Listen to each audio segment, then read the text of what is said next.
देखिए last class में हम लोग पढ़ रहे थे types of government policies by intended impact, और उसमें चार तरह की गवर्नमेंट पॉलिसीज़ थी: protective policies, restrictive policies, regulative policies और फैसिलिटेटिव या डेवलपमेंटल पॉलिसीज़। और प्रोटेक्टिव पॉलिसीज़ में हम इंडस्ट्रीज़ को प्रोटेक्ट करते थे, इंडिया के इंडस्ट्रीज़ को, और ये मिड 50 से 90 तक चल रहा था, 90 के स्टार्टिंग तक। रिस्ट्रिक्टिव पॉलिसीज़ में हम ऐसे ऑर्गेनाइजेशंस को, जो इंडियन इंटरप्राइजेस थे, उनको रोकने का काम करते थे जो गलत तरीके से आगे बढ़ रहे थे, जो कंपटीशन को हटा करके मोनोपोली क्रिएट करना चाहते थे। रेगुलेटिव पॉलिसीज़ का मतलब ये था कि फ्रीडम देंगे, यानी प्राइवेटाइज करेंगे, लेकिन साथ में रूल्स रेगुलेशंस भी बनाएंगे और अलग अलग डिपार्टमेंट्स या मिनिस्ट्रीज या इंस्टीट्यूशनल सेटअप करेंगे जिससे कि वो लोग कंट्रोल कर पाएंगे, जैसे मिनिस्ट्री ऑफ रेलवे या सेबी, आरबीआई, ये सब बनाएंगे। और फैसिलिटेटिव या डेवलपमेंट पॉलिसीज़ जो था, उसमें हम सपोर्ट करेंगे, जैसे एमएसएमई बनाएंगे, एमएसएमई बना करके small, micro, small, medium enterprises को सपोर्ट करेंगे। नेशनल स्किल डेवलपमेंट कोऑपरेशन बनाया, एनएसडीसी, ये एग्जांपल है फैसिलिटेटिंग या फैसिलिटेटिव पॉलिसीज़ का, मतलब जिसमें फैसिलिटेट करेंगे, सपोर्ट करेंगे, जिससे कि छोटे छोटे ऑर्गेनाइजेशंस आगे बढ़ सकें। तो चलो शुरू करते हैं आज हम लोग अपना टॉपिक। अब अगला topic, the economic change process. The economic change ushered in 1991 aimed to raise India's growth potential। मतलब जो इकोनॉमिक बदलाव आया 1991 में, उसका मेन एम था इंडिया के ग्रोथ पोटेंशियल को बढ़ाना। To raise India's growth potential, यानी इंडिया ने जितना ग्रोथ किया था वो सेटिस्फैक्ट्री नहीं था, उस ग्रोथ को और तेज करना ये मकसद था। Apart from internal liberalisation through deregulation, it sought to alter the structure of Indian economy by increasing the scope of private and foreign capital। और उसके लिए कुछ स्टेप्स लिए गए जिसकी वजह से प्राइवेट कैपिटल भी और फॉरेन कैपिटल भी बढ़ने लगा तेजी से इंडियन इकोनॉमी में। यानी पहले सिर्फ पब्लिक सेक्टर का पैसा लगा हुआ था इंडिया के इकोनॉमी में, अब धीरे धीरे प्राइवेट सेक्टर और उसके अलावा फॉरेन का पैसा, फॉरेन इंटरप्राइजेस का पैसा भी इंडिया आने लगा। कैसे? तो पहला स्टेप था liberalisation. Liberalisation means to remove और लूजन रिस्ट्रिक्शंस, रिस्ट्रिक्शंस को हटाना, रिस्ट्रिक्शंस को कम करना, इसी को लिबरलाइजेशन कहते हैं। मतलब कम से कम रिस्ट्रिक्शंस, प्राइवेट प्लेयर्स के लिए मार्केट को खोल देना। This happen via dismantling of licensing and permits, deregulation.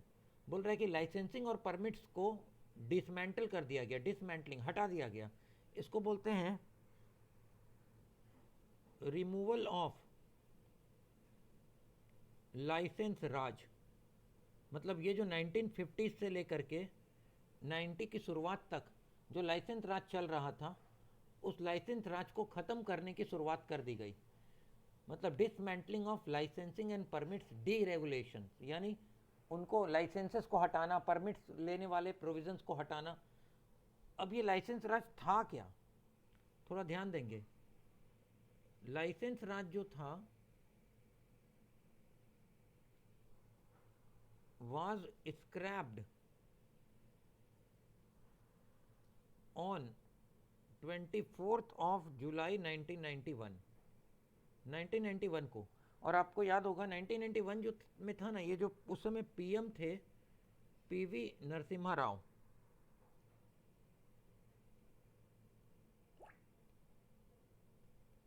और हमारे फिनेंस मिनिस्टर थे doctor Manmohan Singh. Finance minister थे डॉक्टर मनमोहन सिंह।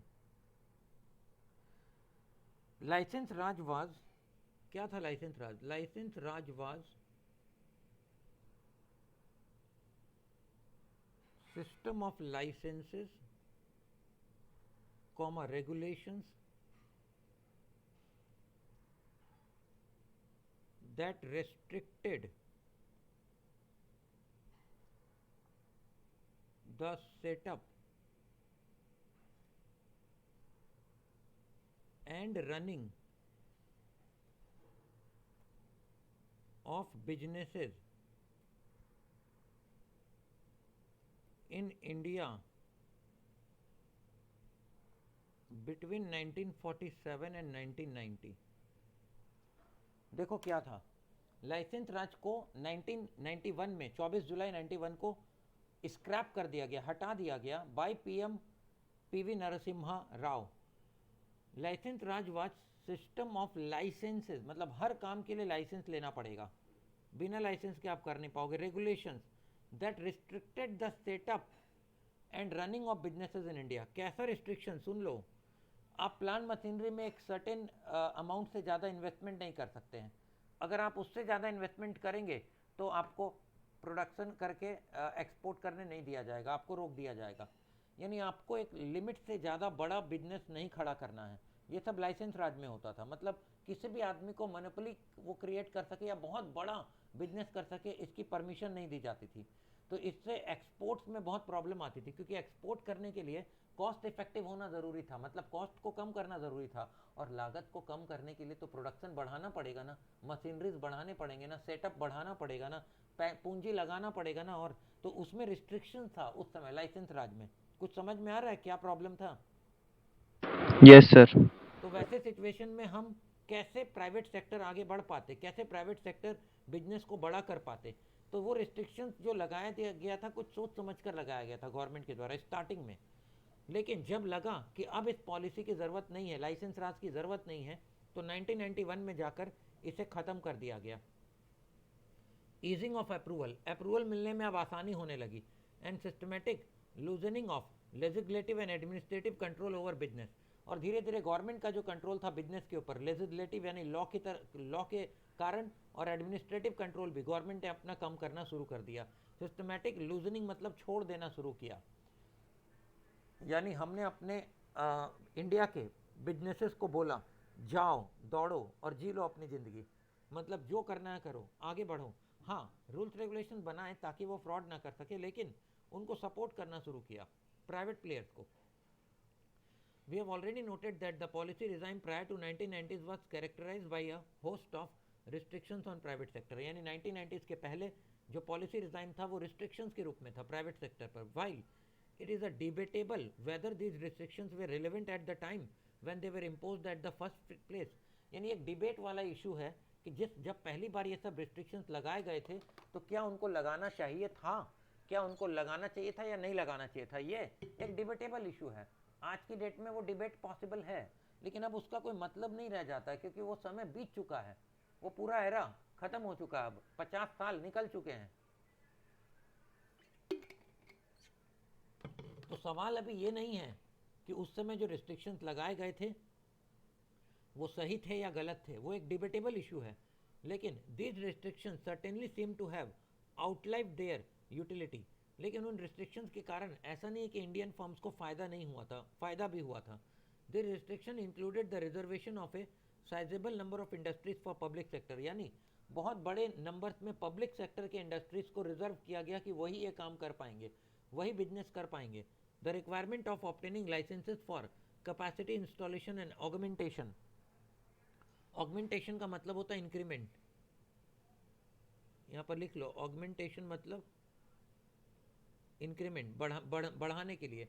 तो कैपेसिटी इंस्टॉलेशन के मामले में भी और उसको बढ़ाने के लिए भी लाइसेंस लेना ज़रूरी होता था। And reservation of items for exclusive manufacture in the small scale industries.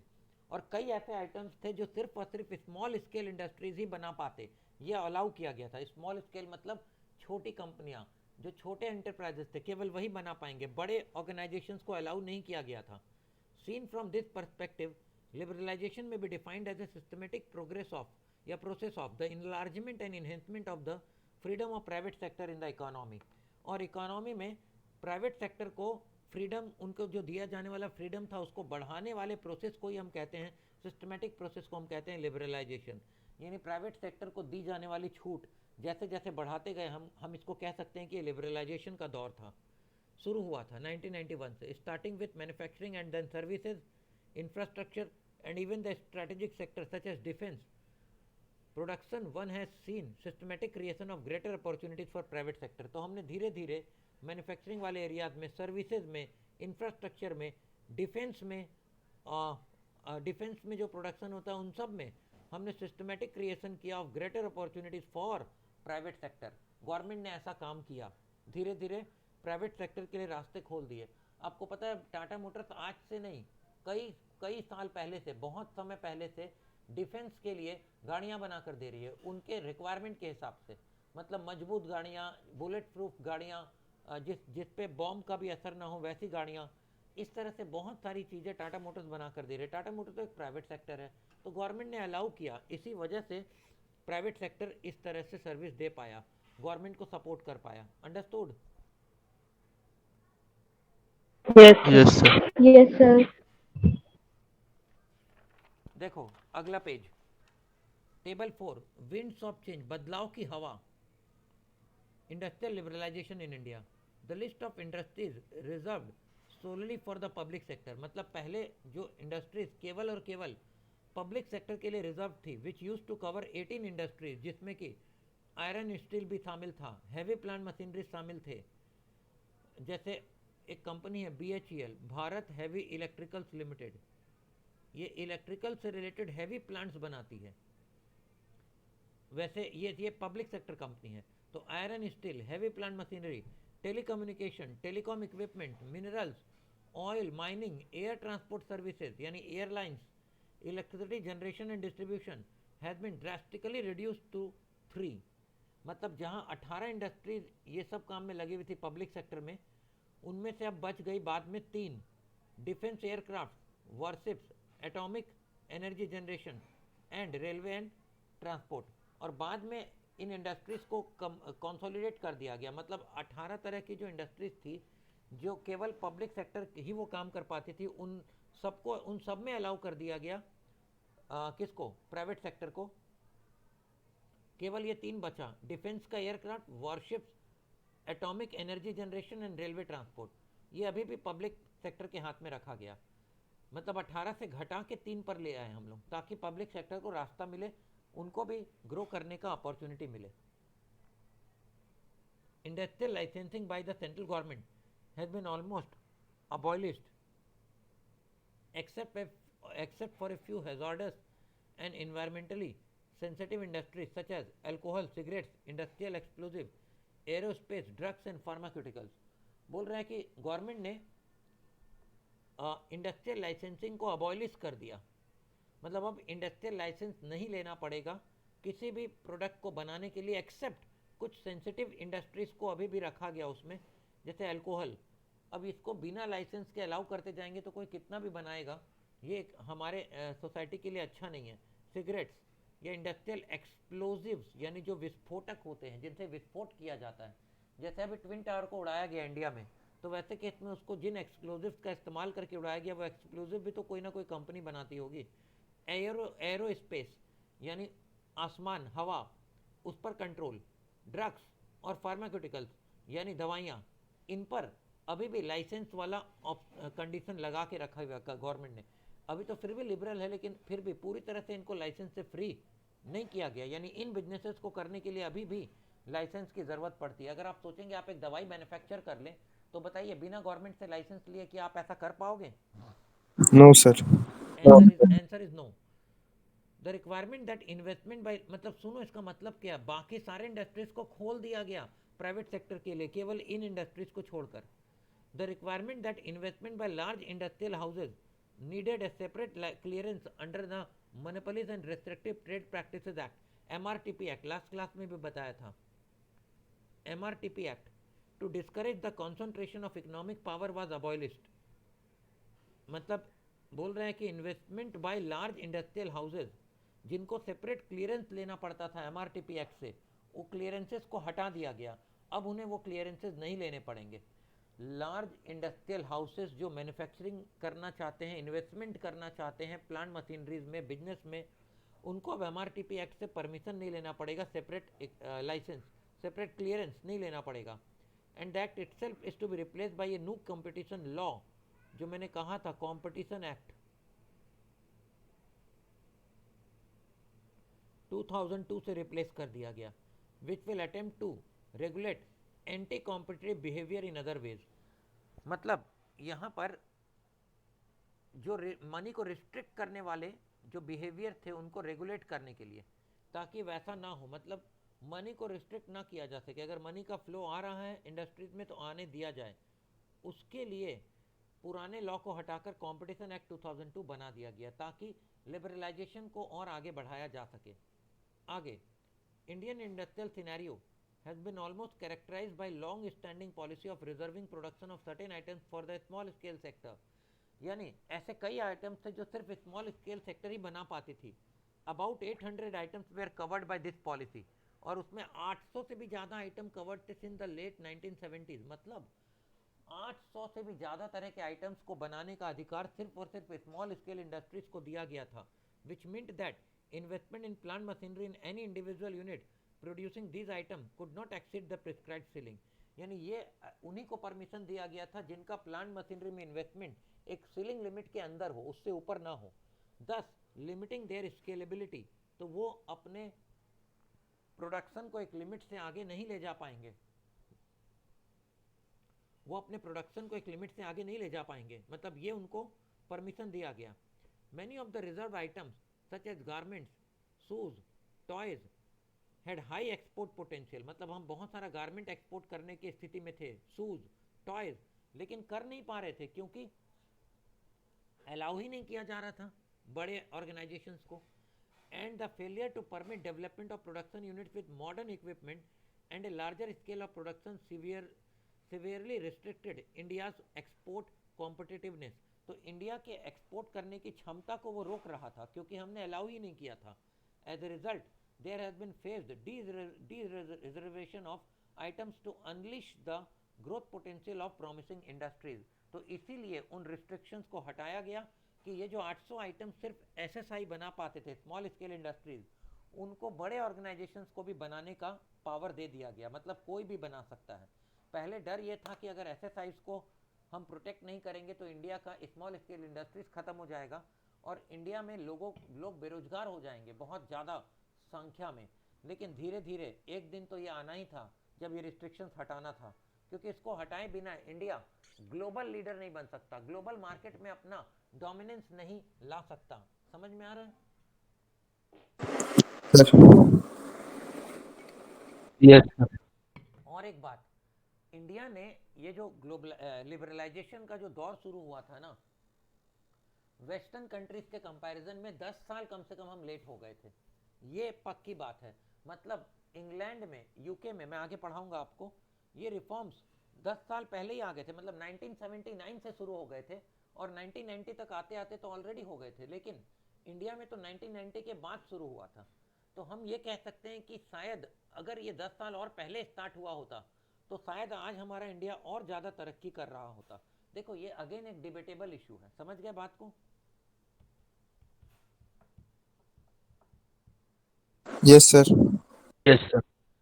तो मेरा कहने का मतलब क्या है, इस पैराग्राफ में क्या लिखा था कि स्मॉल स्केल सेक्टर को ही अलाउ किया गया था बहुत सारे आइटम्स को मैन्युफैक्चर करने का, करीब करीब 800 से भी ज़्यादा आइटम्स। और वो रिस्ट्रिक्शंस क्या थे कि अगर आपका इन्वेस्टमेंट प्लांट मशीनरी में एक सीलिंग लिमिट से ज़्यादा होगा तो आपको हम एसएसआई नहीं मानेंगे, स्मॉल स्केल इंडस्ट्री नहीं मानेंगे, और उस केस में आप वो माल नहीं बना पाओगे। इस वजह से हम एक्सपोर्ट से वंचित रह रहे थे, एक्सपोर्ट नहीं कर पा रहे थे क्योंकि हमारा कॉस्ट हाई आ रहा था। Garment industry, should industry, toys industry, इसका जिनमें हाई पोटेंशियल था एक्सपोर्ट के केस में, वो नहीं हो पा रहा था क्योंकि हमारे पास मॉडर्न इक्विपमेंट नहीं थे, बड़े इन्वेस्टमेंट्स हम नहीं कर पा रहे थे क्योंकि रिस्ट्रिक्शंस लगा रखा था गवर्नमेंट ने। तो बाद में इन रिस्ट्रिक्शंस को हटा दिया गया, एमआरटीपी एक्ट को ख़त्म कर दिया गया, कंपटीशन एक्ट नया बनाया गया, इसीलिए ताकि बड़े इंडस्ट्रीज भी बड़े लेवल पर प्रोडक्शन करके हमारी कंट्री में एक्सपोर्ट को प्रमोट कर सके। ओके सर एक बार थर्ड पॉइंट रिपीट कर दीजिए। कौन सा third point? Hello, the requirement that investment कहाँ पे? The requirement that Sir, investment by, हाँ, MRTP Act. the requirement that investment by large industrial houses needed a separate clearance। मतलब पहले बड़े इंडस्ट्रीज को सेपरेट क्लियरेंसेस लेने पड़ते थे एमआरटीपी एक्ट के थ्रू, उसे डिस्करेज किया गया, उसे हटाया गया कि नहीं अब आपको क्लियरेंस लेने की ज़रूरत नहीं है, ताकि वो भी माल बना सके और बेच सके। वो रिस्ट्रिक्शंस हटाएगा, ये क्लियरेंस अब नहीं लेना पड़ेगा। ऐसा अमेंडमेंट किया गया एमआरटीपी एक्ट को हटाकर। समझ गए? ये लिबरलाइजेशन का एग्जाम्पल है। Yes, sir. Source: adopted from Montek S. Ahluwalia, Economic Reforms in India since 1991. Has Gradualism Worked? Journal of Economic Perspectives Summer 2002। ये सोर्स है जहाँ से ये वाले पैराग्राफ्स उठाए गए हैं। मोंटेक एस अहलूवालिया जो थे उन्होंने अपनी बुक में ये सारी बातें लिखी थी। Note: the fact mention in table 4 are not updated. ये पूरी तरह से अभी अपडेटेड नहीं है। Since the aforementioned paper India has witnessed much more significant and substantial liberalisation. मतलब ये एक हिस्सा यहाँ आपको बताया गया है, ये पूरा नहीं है, ये पूरा सच नहीं है। और भी कई चीज़ें की गई जिसके थ्रू लिबरलाइजेशन को आगे बढ़ाया गया। Liberalization has resulted in the opening of a host of new industrial sector for private enterprises that were either to exclusive state monopolies। State monopoly मतलब जो गवर्नमेंट के कंट्रोल में थे, either सेंट्रल गवर्नमेंट और स्टेट गवर्नमेंट। उनके monopoly वाले sectors को वहाँ से, उनके मोनोपोली से हटाया गया, उनको छोड़ दिया गया और बोला गया कि अब आप अलाउ करिए प्राइवेट सेक्टर तो भी उस एरिया में एंटर करने के लिए। Moreover doing away with industrial licensing, यानी जैसे ही हमने इंडस्ट्रियल लाइसेंसिंग को हटाया, meant ease of entry for the new player, तब न्यू प्लेयर्स के लिए एंट्री के चांसेस क्या हो गए? बढ़ गए। And opportunity for expansion to the existing player, और जो एग्जिस्टिंग प्लेयर थे वो अपने आप को और बड़ा कर पाएंगे, इस बात की अपॉर्चुनिटी उन्हें दी गई। मतलब जो प्राइवेट प्लेयर ऑलरेडी इस फील्ड में थे, अब वो और अपने आप को और बड़ा कर पाएंगे। मतलब वो अपने प्रोडक्शन को बढ़ा पाएंगे, प्लांट मशीनरी नया लगा पाएंगे, वो और कॉस्ट इफेक्टिव हो पाएंगे। In fact in most cases liberalisation means greater freedom not only for domestic private sector. अब सुनो, लिबरलाइजेशन का एक और एडवांस कदम, केवल इसमें डोमेस्टिक प्राइवेट सेक्टर को ही अलाउ नहीं किया गया कि आप अपना काम शुरू कर दीजिए, बल्कि हमने फॉरेन डायरेक्ट इन्वेस्टमेंट और ट्रेड को भी अलाउ किया।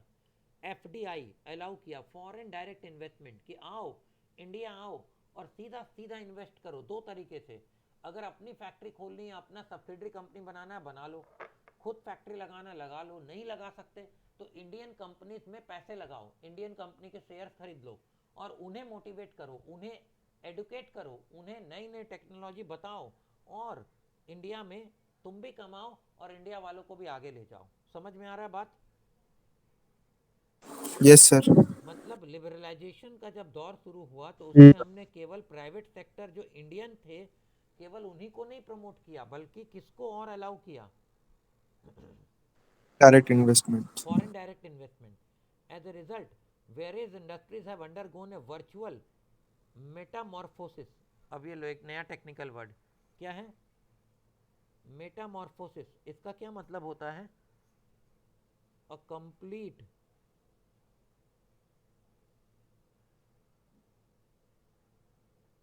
चेंज ऑफ फॉर्म, पूरा फॉर्मेट ही बदल दिया, गेम पूरा का पूरा ही बदल डाला। मतलब बोल रहा है एज ए रिजल्ट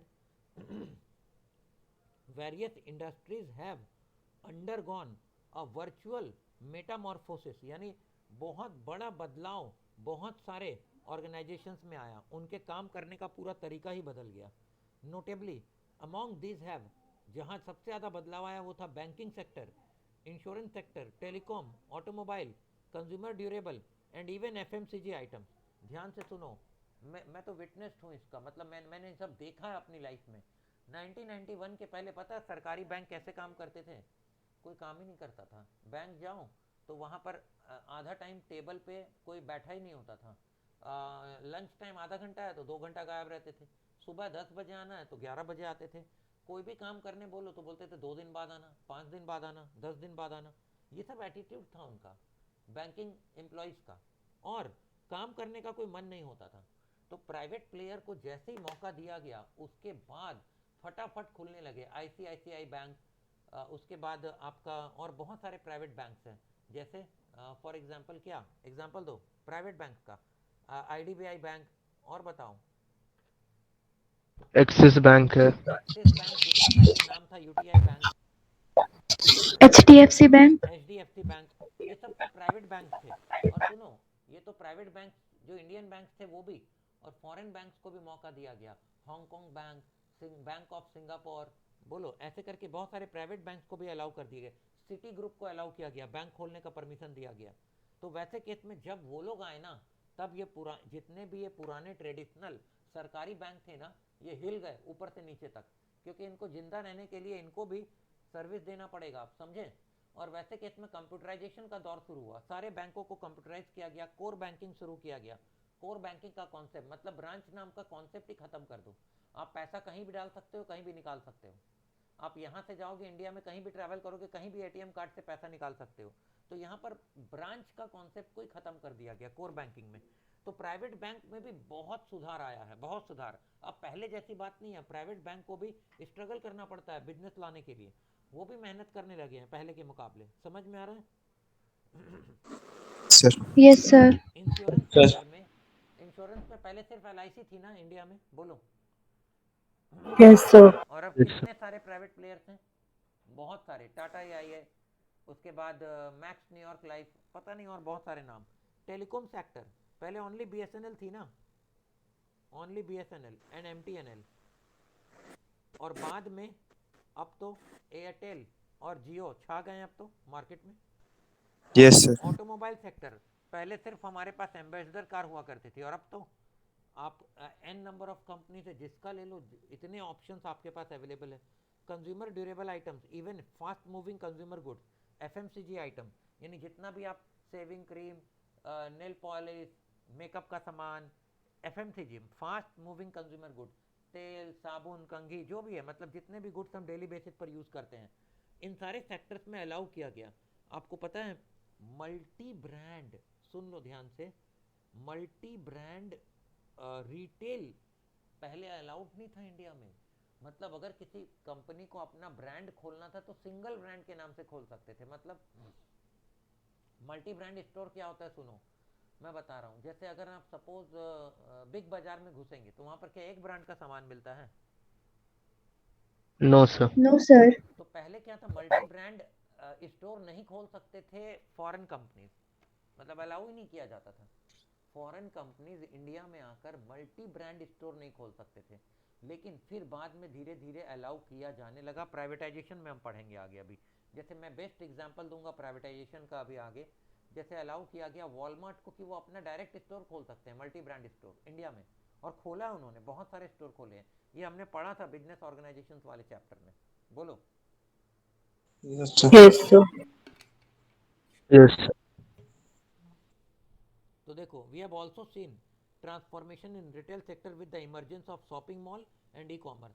जो नए कॉन्सेप्ट आए वो था शॉपिंग मॉल का कॉन्सेप्ट और ई कॉमर्स का कॉन्सेप्ट। तो शॉपिंग मॉल का कॉन्सेप्ट भी बहुत सालों तक बहुत अच्छी तरह से चलता रहा है, अभी भी चल रहा है, लेकिन उससे भी ज़्यादा हिट हो गया क्या, ई कॉमर्स। आगे बढ़े।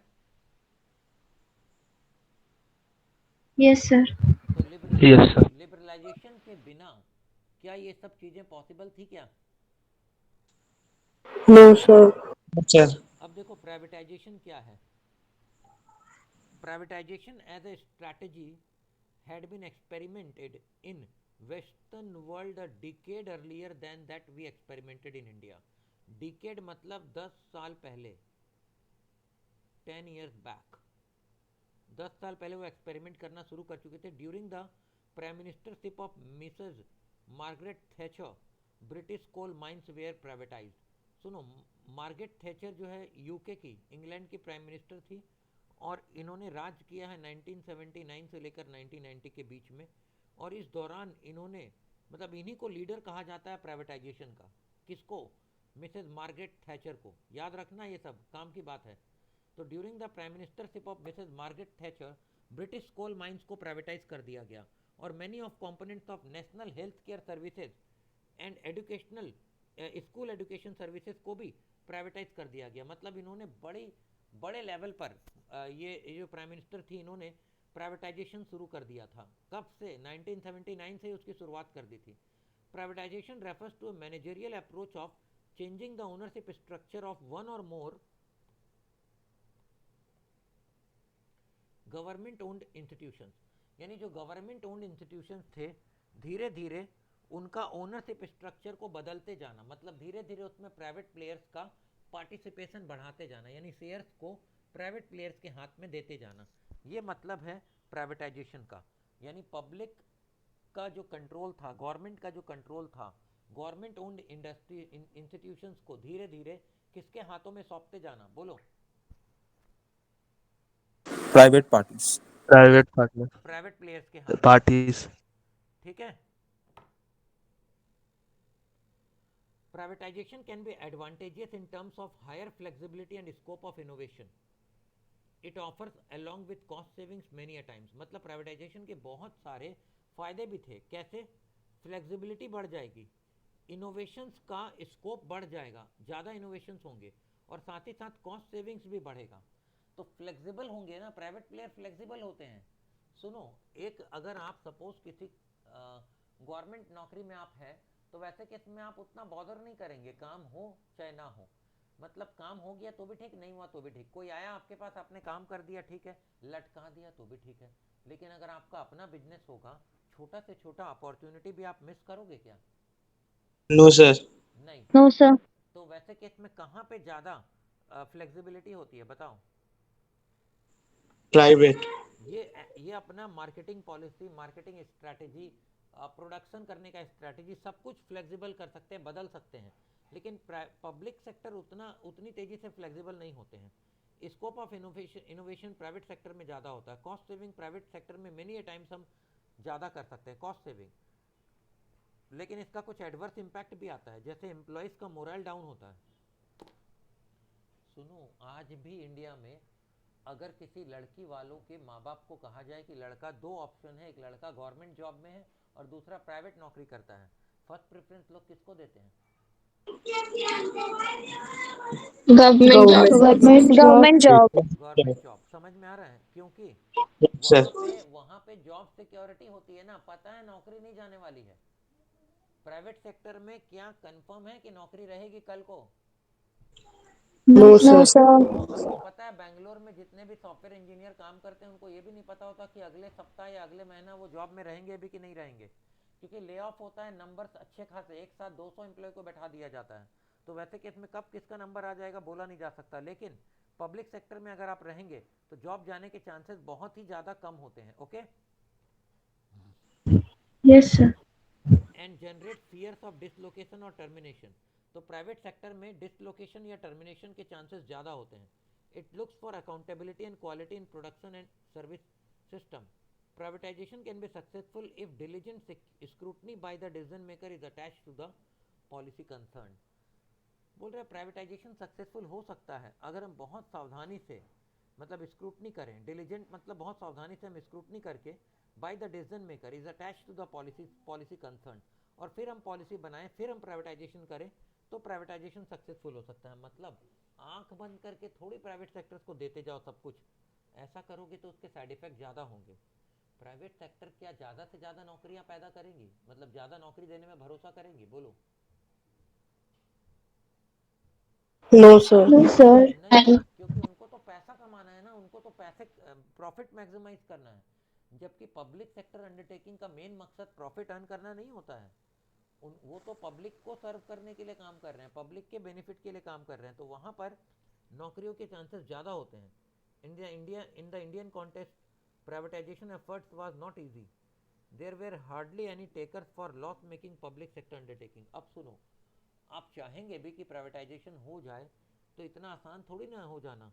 क्या कोई loss making public sector industry को कोई खरीदना चाहेगा, लेना चाहेगा? No, sir. No, sir. On the other hand there has been many takers for surplus making industries.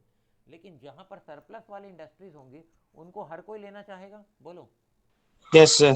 जैसे Yes, sir. जैसे कि oil drilling and refinery companies, जैसे कि oil drilling and refinery companies, मतलब जो तेल निकालती है, तेल का पता लगाती है और तेल को निकालने के बाद रिफाइन करती है, वो उस काम को हर कोई लेना चाहेगा।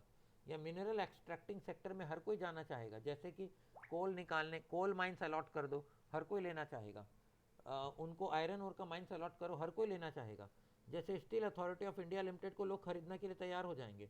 National mineral development corporation NMDC और SAIL SAIL authority of India limited, sorry गलत है, NMDC, इन सारी कंपनीज को लेने के लिए हर कोई तैयार हो जाएगा। क्योंकि ये ऐसे कंपनी है जिनके पास रिसोर्सेज है, नेचुरल रिसोर्सेज, तो उस पर हर कोई कब्जा करना चाहेगा, लेकिन लॉस मेकिंग एरिया में कोई नहीं जाना चाहेगा। Government decided to privatise the loss making companies fully and profit making ones and banks partially. मतलब गवर्नमेंट क्या करती है, लॉस मेकिंग को तो पूरी तरह से प्राइवेटाइज कर सकती है, लेकिन प्रॉफिट मेकिंग को एक साथ प्राइवेटाइज नहीं करती है गवर्नमेंट, एक साथ पूरा का पूरा कंट्रोल प्राइवेट सेक्टर के हाथ में नहीं देती है। The effort of privatisation was accepted by the society with a lot of resistance during the inception of economic liberalization in the nation। तो प्राइवेटाइजेशन इतना आसान नहीं था इकोनॉमिक सोसाइटी के लिए एक्सेप्ट करना, और ये लिबरलाइजेशन जब से शुरू हुआ वहाँ से लेकर बहुत सारे रेजिस्टेंस यानी अवरोध पैदा हुए, प्रॉब्लम्स आई, और धीरे धीरे प्राइवेटाइजेशन हो रहा है, मतलब होने लगा है। समझ गए? Yes, sir. Privatisation helps in a big way to enhance market potential बोलते हैं, पोटेंशियल यानी potential, by enhancing efficiency, quality and competitiveness.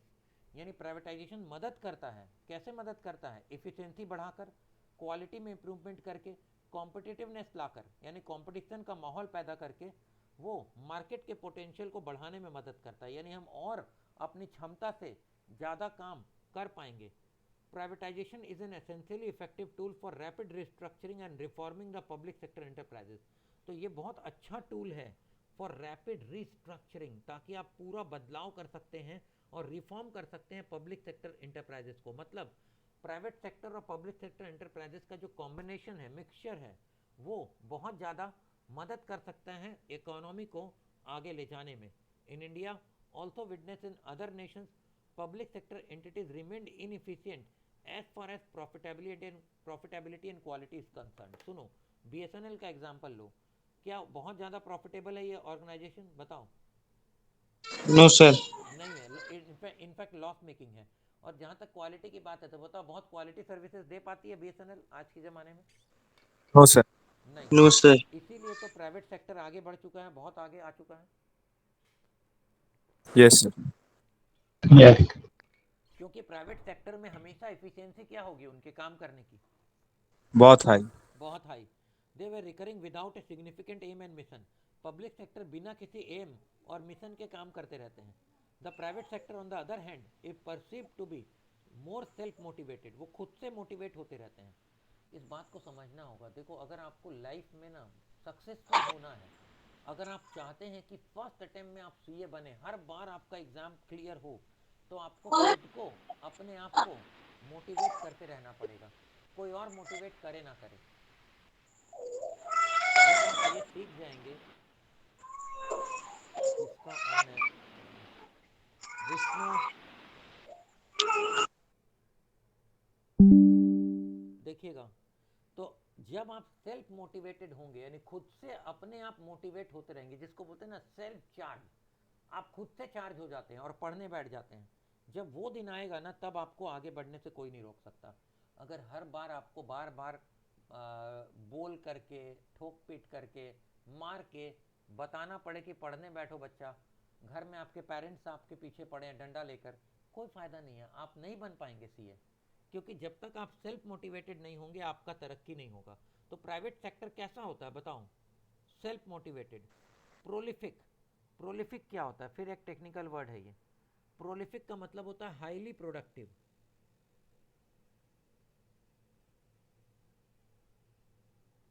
Highly productive यानी प्रोडक्टिविटी बहुत हाई होती है, मतलब कम खर्च में ज़्यादा बेनिफिट लेना, कम कॉस्ट में रिटर्न ज़्यादा मिलना, कम समय में ज़्यादा माल बना देना, वो प्रोडक्टिव होते हैं। And reliable for superior quality of products and services, और उनका प्रोडक्ट और सर्विसेज का क्वालिटी बहुत अच्छा होता है प्राइवेट सेक्टर्स का। ये दो देयर आर एक्सेप्शन, हाँ कुछ एक्सेप्शन हो सकते हैं, बट नॉर्मली प्राइवेट सेक्टर कैसे होते हैं? सेल्फ मोटिवेटेड होते हैं, हाईली प्रोडक्टिव होते हैं और रिलायबल होते हैं। किस लिए, किस चीज़ के लिए? तो for superior quality of products and services. बोलो, समझ में आ गया? Yes, sir. Yes, sir. Privatisation में भी of conceptualised in following prominent types. देखो फिर से एग्जाम का सवाल बनता है। प्राइवेटाइजेशन को हम डिफाइन कर सकते हैं इन 4 तरीकों से: डेलीगेशन, डाइवेस्टमेंट, डिस्प्लेसमेंट और डिसइन्वेस्टमेंट। क्या होता है एक एक करके देखो, ये हर पॉइंट एक सवाल बनता है एग्जाम का, देखिएगा। Government keeps hold of responsibility and private enterprises handles fully और partly the delivery of products and services. बोल रहा गवर्नमेंट क्या करेगी, डेलीगेशन में क्या होता है, गवर्नमेंट कुछ जिम्मेदारियां अपने पास रखेंगे, पूरा का पूरा पब्लिक सेक्टर को प्राइवेट सेक्टर के हाथ में नहीं दे देगी। बोल रहा है गवर्नमेंट रेस्पॉन्सिबिलिटी वाला एरिया अपने पास रखेगी, सॉरी, और प्राइवेट एंटरप्राइजेस हैंडल करेंगे फुल्ली या partly delivery of product and services. यानी को कुछ एरिया उनको हैंडल करने देगी और कुछ एरिया गवर्नमेंट जो ज़्यादा इंपॉर्टेंट एरियाज हैं वो अपने कंट्रोल में रखेगी। There is active involvement by government. इस केस में प्राइवेट सेक्टर के साथ साथ उस बिजनेस में गवर्नमेंट का भी एक्टिव इन्वॉल्वमेंट होता है। डेलीगेशन में happen through contract, franchisee, grant extra.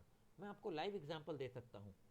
Railway, railway जो है ये कौन सा सेक्टर है, पब्लिक सेक्टर या प्राइवेट सेक्टर आज की डेट में भी, बताओ। Public. Public sector. रेलवे ने क्या किया, गवर्नमेंट ने एक कंपनी बनाई IRCTC लिमिटेड और सर्विसेज को इस कंपनी को हैंडओवर कर दिया।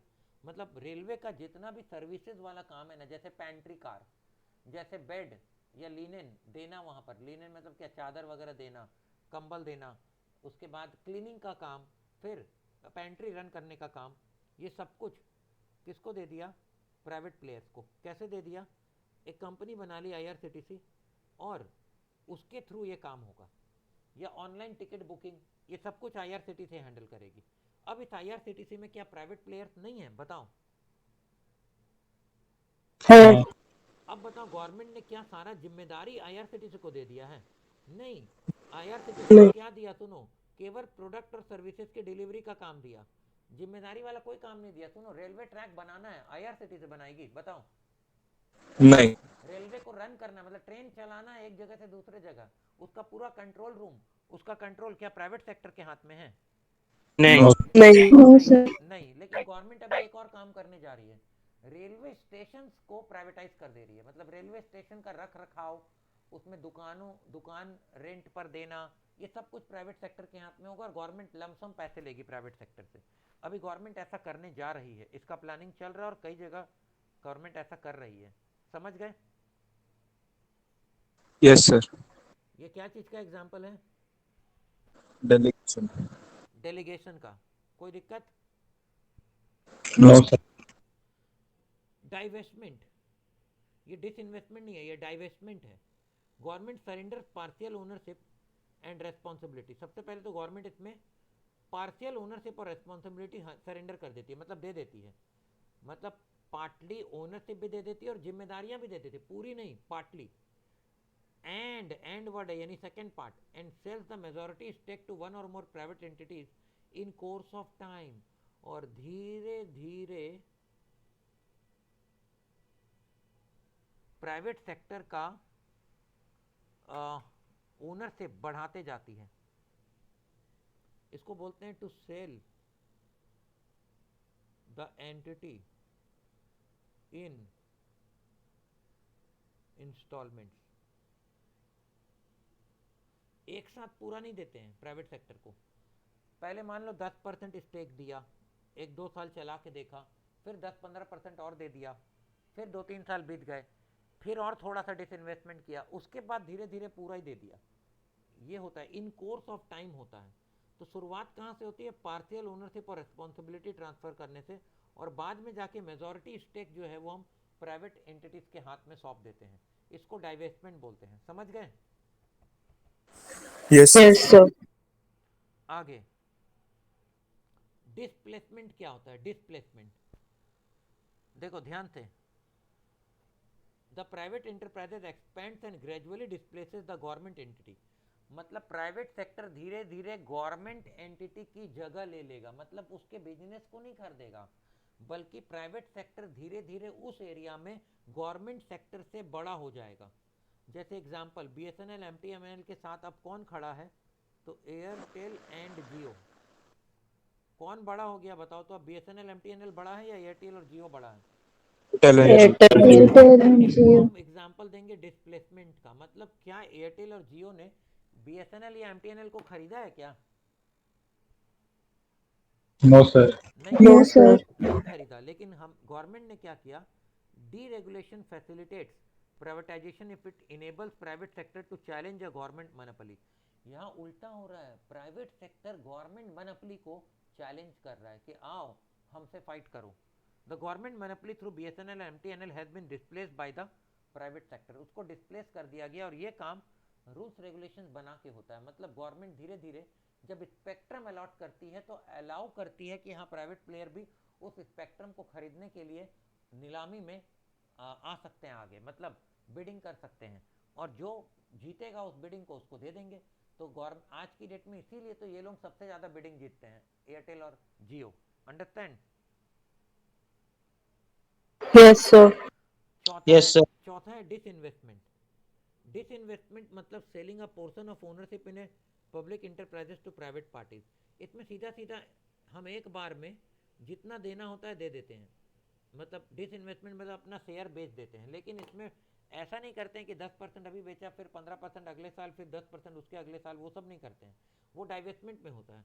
डिसइन्वेस्टमेंट में जो हमें प्राइवेट सेक्टर को जैसे अभी एलआईसी का एग्जांपल लो, अभी तो 2 महीने पहले उसका पब्लिक इशू आया, और जो हमें डाइवर्ट करना था अपना ओनरशिप, गवर्नमेंट ने तुरंत कर दिया एक साथ। जितना भी पूरा हिस्सा तो देना नहीं था गवर्नमेंट को, तो जितना हिस्सा देना था एक बार में पब्लिक इशू ला करके दे दिया, शेयर बेच दिए पब्लिक को। अंडरस्टैंड? Yes sir. तो ये 4 तरीके हैं जिनके थ्रू हम प्राइवेटाइजेशन को आगे ले जा सकते हैं, प्राइवेटाइजेशन के कॉन्सेप्ट को आगे ले जा सकते हैं। मत भूलना, डेलीगेशन, डाइवेस्टमेंट, डिस्प्लेसमेंट और डिसइन्वेस्टमेंट। कोई दिक्कत है यहाँ तक? No sir. No no sir. Sir. चलो देखो अगला paragraph, inward foreign direct investment in India, IFDI. सुनो, अब शुरू हो रहा है ग्लोबलाइजेशन का टॉपिक शुरू। पहला क्या था? लिबरलाइजेशन। दूसरा क्या था? प्राइवेटाइजेशन। प्राइवेटाइजेशन। और तीसरा जो अगला स्टेप है वह ग्लोबलाइजेशन। ठीक है, तो उसके लिए हमने अलाउ किया फॉरेन प्लेयर्स को भी, 2 तरीके से किया। एक तो फॉरेन डायरेक्ट इन्वेस्टमेंट के थ्रू, यानी सीधे आओ और पैसा लगाओ इंडिया में, एफडीआई। और दूसरा किया एफआईआई को इनवाइट किया कि आप आइए हमारे यहाँ पर शेयर मार्केट में पैसे लगाइए। FII, foreign institutional investors.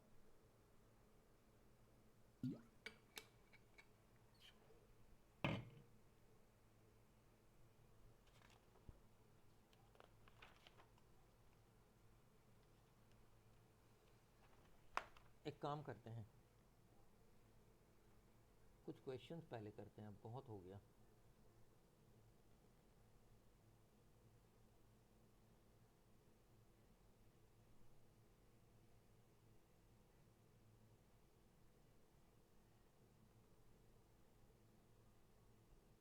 ये कर चुके थे क्या 1 2 3?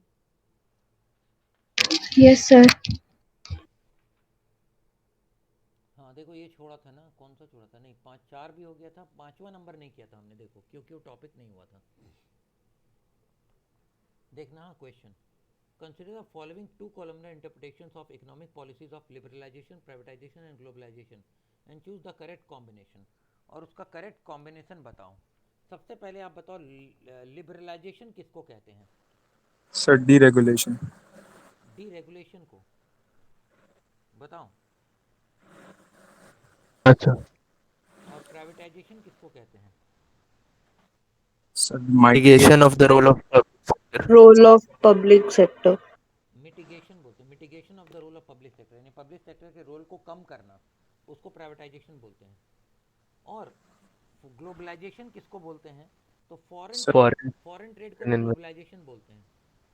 यस फॉरेन ट्रेड को और फॉरेन इन्वेस्टमेंट को भी 2 तरीका है, फॉरेन ट्रेड और दूसरा फॉरेन इन्वेस्टमेंट, यानी फॉरेन का इन्वेस्टमेंट इंडिया आना या फॉरेन के साथ ट्रेड को बढ़ावा देना, मतलब सेल परचेज को, तो उसको ग्लोबलाइजेशन बोला जाता है, क्योंकि मार्केट खोल दिया जाता है उनके लिए। उनको भी अलाउ करना कि वो इंडिया में आकर अपना माल बेच सकते हैं और हम भी अपना माल वहाँ बेच सकते हैं। तो इसका सही जवाब होगा 1 का सी, तो ये गया, 1 का सी है। और 2 का क्या है देखो, 2 का ए, सर डी होगा। तो ये भी नहीं हो सकता और ये भी नहीं हो सकता, तो 2 का ए, 3 का आएगा बी प्लस डी, तो ये है सही जवाब।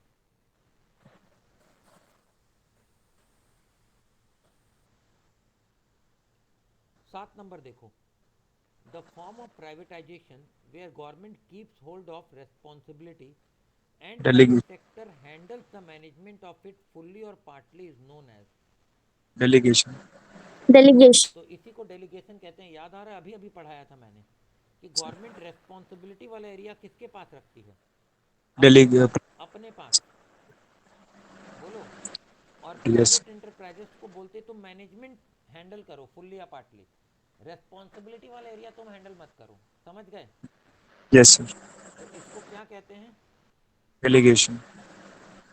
डेलीगेशन। क्वेश्चन नंबर 7, बोलो ठीक है। Yes, sir. अगला सवाल, क्वेश्चन नंबर 8 देखो, which of the following is not attributable to facilitative या डेवलपमेंटल पॉलिसीज। रुको रुको, अभी मैंने शुरुआत करते समय रिवीजन कराया था 4 तरह के पॉलिसीज के बारे में, थोड़ा याद करो। उन 4 पॉलिसीज का नाम क्या क्या था जो मैंने आपको रिवाइज कराया था? Protective policy, restrictive policies, regulative policies और फैसिलिटेटिव पॉलिसीज। याद आ रहा है? Yes, sir. तो फैसिलिटेटिव या डेवलपमेंट पॉलिसीज जो है वो नहीं है। कौन सा नहीं है देखना? Lifting of curbs on business, ease of doing business, creation of conducive conditions और imposition of clearances and approvals. Facilitative या डेवलपमेंटल पॉलिसीज में मैंने आपको पढ़ाया था कि जैसे एसएमएस एमएसएमई के लिए कुछ बेनिफिशियल प्रोविजंस ला देना कि उनको हम छूट देंगे बहुत सारे, वैसे ही नेशनल स्किल डेवलपमेंट कॉर्पोरेशन बना देना। प्रोटेक्ट करना मतलब उनको हम फैसिलिटी देते हैं। सवाल है यहाँ पर कि which of the following is not attributable to facilitative policy। रुको, लिफ्टिंग ऑफ कर्ब ऑन बिजनेस से कर्ब मतलब रिस्ट्रिक्शंस को हटाना, रिस्ट्रिक्शंस हटाने से तो बिजनेस प्रमोट होगा ना, बोलो। Yes, sir. तो ये जवाब नहीं हो सकता। हमें बताना है कि किसकी वजह से प्रॉब्लम आएंगी। ईज ऑफ डूइंग बिजनेस से भी प्रॉब्लम नहीं होता, उससे फ़ायदा होता है। कंड्यूसिव कंडीशन क्रिएट करना मतलब ऐसे माहौल बनाना जिससे बिजनेस को प्रमोट हो बिजनेस, लेकिन जब हम इम्पोज करेंगे क्लियरेंसेज और अप्रूवल तो उससे तो बिजनेस को नुकसान होगा ना। Yes, sir. Yes, sir. 8 का सही जवाब है डी।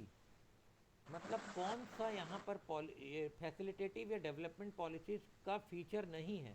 मतलब फैसिलिटेटिव या डेवलपमेंट पॉलिसीज को अगर हम देखें तो इसमें से कौन सा पॉइंट को हम बोलेंगे उसका हिस्सा नहीं है, तो ये imposition of clearances and approval. ठीक है,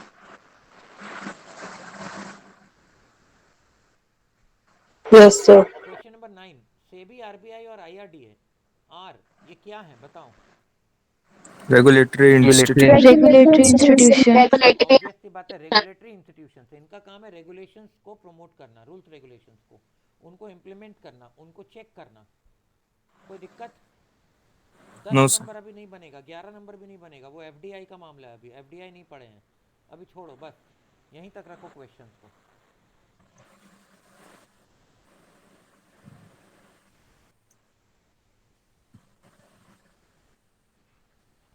ये चैप्टर खत्म होने वाला है अब, मतलब ज़्यादा नहीं अब बचा है इसमें, हार्डली 1.5 पेजेस बचे हुए हैं, उसके बाद सम्स है सीधा।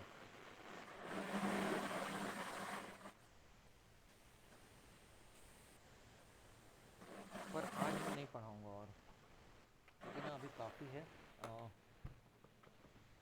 जो पढ़ रहे हैं बस उसको रिवाइज करिए 2 बार 3 बार, क्योंकि भूल जाइएगा, बहुत ही टेक्निकल है। जैसे सोचो, अभी मैंने अभी आपको बताया प्राइवेटाइजेशन में भी कॉन्सेप्चुलाइज इन फॉलोइंग प्रोमिनेंट टाइप्स।